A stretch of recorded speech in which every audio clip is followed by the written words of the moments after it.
Hey there, let me introduce myself. My name is Kurt Zimmerly. I'm just over 50 years old. Don't know how that happened. And anyway, I've got some dreams that I want to do. And one of the things that I've always thought would be really fun is to buy vintage cars and drive them home. I did that with the 1925 Cadillac. There's some videos on here of that trip, but it's not as much of a documentary version that I would like it to be. I'd like to have a little more of the story in there. It was great fun. I found a 1925 Cadillac. A dream of mine is to have a Cadillac for every decade. Why do I love Cadillac? Because to me, they stand for what made America great, what makes America great. It's the best America can make, supposedly. It's the flagship of America, Cadillacs. And Henry Leland, who started Cadillac, also started Lincoln, which is Ford's luxury brand. So it's kind of interesting thing that he did that. And I'd like to do more history of Cadillac as we go. But right out of college, I bought a 1954 Cadillac, and Big Blue, or Francesca Fleetwood, and she and I have been everywhere. Well, not quite everywhere, but a lot of places. I love to drive her. Driving a vintage Cadillac to me, or a vintage car, just feeds my soul, just revitalizes my creativity, gets me excited for life. Really, that's what it does. And so when Big Blue and we've driven through the Upper Peninsula of Michigan and came across on the Badger, which was super fun. We've driven up the east coast of Michigan. I've taken her downstate several times to car shows and things, to the Gilmore Museum. Love the Gilmore. We, the Cadillac LaSalle Club members, have a building down there that looks like a dealership. I think it's supposed to be from the 20s or 30s, but it looks quite modern compared to the other ones in that neighborhood. And that could be a whole other video. See, there's all kinds of things I'd love to start doing. So I thought I would do this video to sort of introduce myself. Here I am, dun-dun-dun. I've taught school in the past as an art teacher, kindergarten through 12th grade in a small school in northern Michigan. I'm looking to do something different. I'm looking to figure out new ways to inspire people. In that, I'm looking for my next adventure is a bit grander than just Champaign, Illinois, to Petoskey, Michigan, driving home with the vintage Cadillac. A dream of mine has been to find a Cadillac for sale in California. I was thinking preferably Southern California, and I want to drive it back Route 66.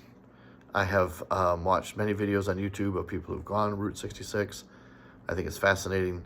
I love the neon, the Art Deco and the 50s neon and stuff that's in there. And just the love of the open road and cars. Such an American thing. So I want to do that. I need to find some people to help me with the adventure because I'm not as mechanically inclined as I'd like to be. And I would like to learn how to work on cars more, and I've been trying to figure out how to do that.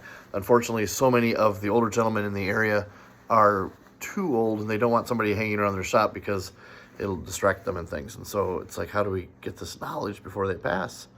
It's been hard keeping the 1925 running after getting it home because of the people with the knowledge and how to get it to work, to be together. And she's a beaut. Oh my gosh, I love her. Double clutching. There's not synchro mesh transmission in the 25. Oh, don't sidetrack yourself. Stay focused. Task at hand. Find a Cadillac in California and drive it home. Option 2, see if you can find somebody to be a co-pilot with you who knows how to do mechanics. Be really helpful.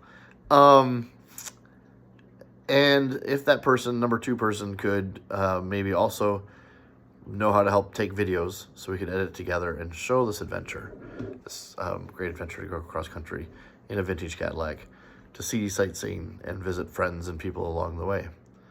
Why do I want to do that? Here's another reason why I want to do this that I've been meaning to talk about too, is that when I drove back in the 1925 Cadillac from Champaign, Illinois up to northern Michigan, we did all back roads and we met wonderful people.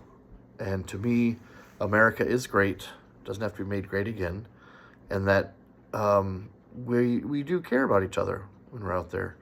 And if we pulled over to the side of the road, my co-pilot at the time, we pulled over to the side of the road to check the map or look at something, trying to figure out where we were at, people would stop and go, "Are you okay? What kind of car is this? What are you looking for?" "Oh, we saw this art in the field, and so we wanted to see more of it." "Oh, he's got more of this other field over there." or we'd stop and get gas, and it would take, oh my gosh, it would take extra 20 minutes to get gas because they were all, what kind of car is that? And what I was driving nuts, so they go, is that a Model A? No, it's not a Model A. It's twice the size of a Model A. It's a Cadillac, man. What, they made Cadillacs back then? Yes, they made Cadillacs, and it has a V8 engine in it, which is pretty cool. The V63, I think. V62, 63 is what they called it. Again, separate story about that car. We'll talk about that one more some other time. But we ate in places that were all the local hangouts for food. We saw cool museums. We did all kinds of great stuff along the way and met some really neat people. So I want to do this cross-country trek, meet real people, real Americans, show how cool America really is, and have another Cadillac added to my collection, selfishly. That's part of it. But it's so cool. We are so cool. We are unique and incredible people. We have cool stories. We've done great things. And so I would like to do this. And I want to do it before I get too old that it's hard for me to do it, kind of thing. I have the opportunity that if it comes together, I could actually do it in the spring in a couple months. That would be super exciting.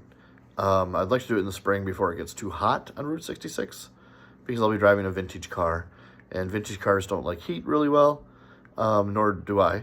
And so I'd like to be able to have a spot where, where it's still palatable to handle the heat and drive the car.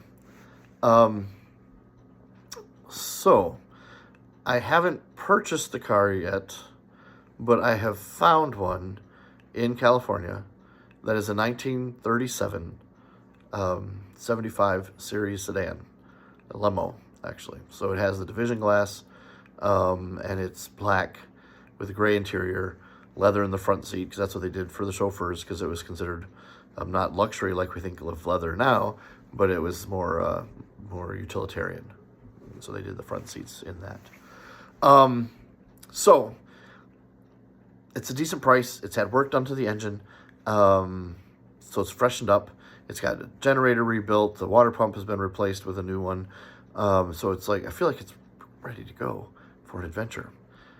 This terrifies the antique car people, a lot of them in the world. They're like, Kurt, you shouldn't do that. You should really, bring it home, tweak it out, and then take it on car trips and things along the way. Yeah, that sounds like fun. Up till now, I haven't been able to go on any car trips because I've had a regular job that has kept me from taking time off to go do these car trips, which I would love to do, these little vignettes. One of the things that I used in my last trip from Champaign, Illinois with the 25 Cadillac, the KDK, was there's a website called Roadside Attractions, and it's fun. It has all kinds of things on there. You zoom into your section of road that you're in, and you're put in the state you're in, then go to the road you're in. It's not super user-friendly, but it has little red tacks, fake little red tacks, on the screen, and you zoom in and see what they are. And so you find out what's interesting to see along the way. So I put together a whole stack of daily plans with the KDK on the drive home, and we only did a couple hundred miles a day because it's an old car. I don't plan to hit the road with this 1937 Cadillac and do, 75 miles an hour on the freeway. I know that's not going to happen, and nor should you do that, really. So I would like to do as much of Route 66 as I can, doing the back roads and off of the main freeway. I do know there's sections where the 66 is completely gone, and so you have to do a little freeway driving, so I'm hoping I can skirt that somehow and maybe find some parallel roads too. But in general, follow Route 66 and do reverse from what most people do, Chicago to LA. I want to do the LA up to Chicago because that's on my trip towards getting me home, and the car, the new car, for me. And so, yeah, so I'd like to take you guys along. So with that said, would love to hear thoughts and comments on it.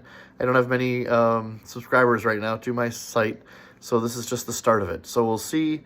Now I'm debating about going out in a couple weeks, flying out. I found a cheap flight to take me out to see the car out in California. It's middle California. It's not really down south where I need it to be, but I would like to go check it out and see it. Maybe if they'll let me drive it. It's a manual. It'll have the synchro mesh transmission. And And the guy freaked out when I told him what I wanted to do with it, that I wanted to drive it home cross country. He was like, ah. So I want people who are optimistic, because that's where, life is better if you're at least optimistic.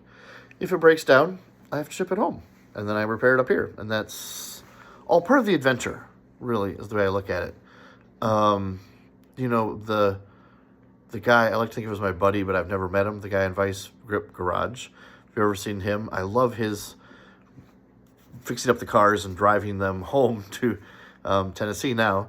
I met him online, is the best way to describe it. Was introduced to him when he fixed a 1970 white Cadillac that he called Betty White. It was in the middle of the field, and he put air in the tires and tweaked it out and got it started and running and drove it home.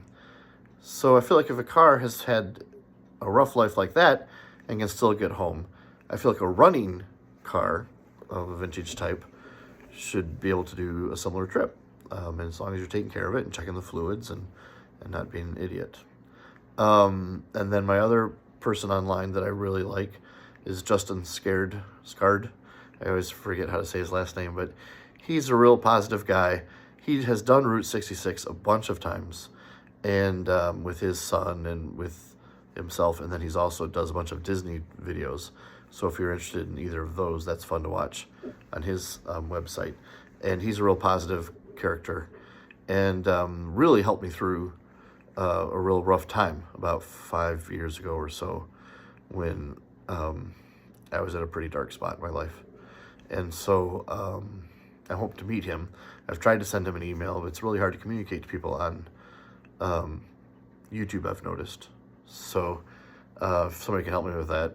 The other thing I would like to know is, I think Facebook should have a way that you should look up people by state that you know, because I know a lot of people, because of all the other stuff that I've done in my life, that we could hook up with people that I know along the way that would help out, maybe putting this up for the night with the car and things to make it because it's going to be over a week driving back on Route 66. I haven't quite mapped it out yet, but that is where that's where we're at. That's what we're thinking of. So, video 1, Kurt's Crazy Adventure number 2, driving a vintage car back cross country. If this works out and I get more followers and things, kick off and things, and I start making some money on this, I would love to also do the Lincoln Highway, which was the first transcontinental road, and it was called American Main Streets because it went through all the main streets of these little towns all the way across the country, and it was the first transcontinental promoted road. So to me, that's 2 Cadillacs, one in out west, drive home to Michigan, and then one from out east, drive back and then head up to Michigan for that adventure. And who knows, maybe I sell the cars when I get here and they become famous cars because they've done the trek. But right now, I think adding another car to the collection would be really fun. So that's another trek that I've thought about. There's other little roads I've heard about here and there. And if I do this adventure, maybe more people would add other freeways and highways that I should explore with the cars. And I would just love that. I just think that would be fun, because we're a pretty cool country, and I would love to show it off and do it in what better way than in a vintage Cadillac, the best America can make. So that's a little bit of my life story. I'm an artist, like to paint and draw. I'm most well known as Lego as my medium. I used to work for the Lego company right out of college. I got the title of Master Builder and would build the large models and sculptures that you'd see when Downtown Disney opened in '98. A lot of my work went there. And then they reorganized and I came back to Michigan, worked outdoor ed, did all kinds of things, had a design business, did interior design consulting, did window displays for stores, and then went back to school to get my teaching certificate to become an art teacher. And, I ran a haunted house in there too for 14 years called Screamin' Wolverine. So I've got all kinds of fun history things, and I love history. So I would love to be able to share the history along the road and see how it goes. So, again, like I said, video 1 of adventure number 2, because the second adventure is on my page, but they're just little short clippets of videos. We never did really get them together. And then there's some other videos of me driving my cars. The collection currently consists of a 1925 two-door, 5-passenger coupe, a 1954 75 series sedan without the division glass, so it's 2 feet longer than your normal 54 sedan. Francesca Fleetwood, she's my favorite right now, but don't tell the others. And then I just fell into my lap a 1968 white Cadillac convertible that I'm still working on a name that I really like. I was thinking about something about the Grand Ghost because it's so big and white, but we'll see what happens. And then I have a 2010 CTS called Clara, who's my daily driver, and boy, bless her heart, she's getting over 230,000 miles on her now. I just love her. The CTS is a great size. All-wheel drive, put snow tires on it. It hugs the road, decent gas mileage. She's fun to drive, but I park her for the summer and get the other ones out and drive exclusively those during the summertime, which is very fun. So I also have 2 1925 parts car to help keep the red car running. What can I say? I love cars, love Lego, love history, love adventures. All right. I'll come up with some tagline. Somebody else tagline that I really love is "Never stop learning," but I can't take that from that person. So wake up, be grateful, and give your best in the day. All right. Talk to you guys soon.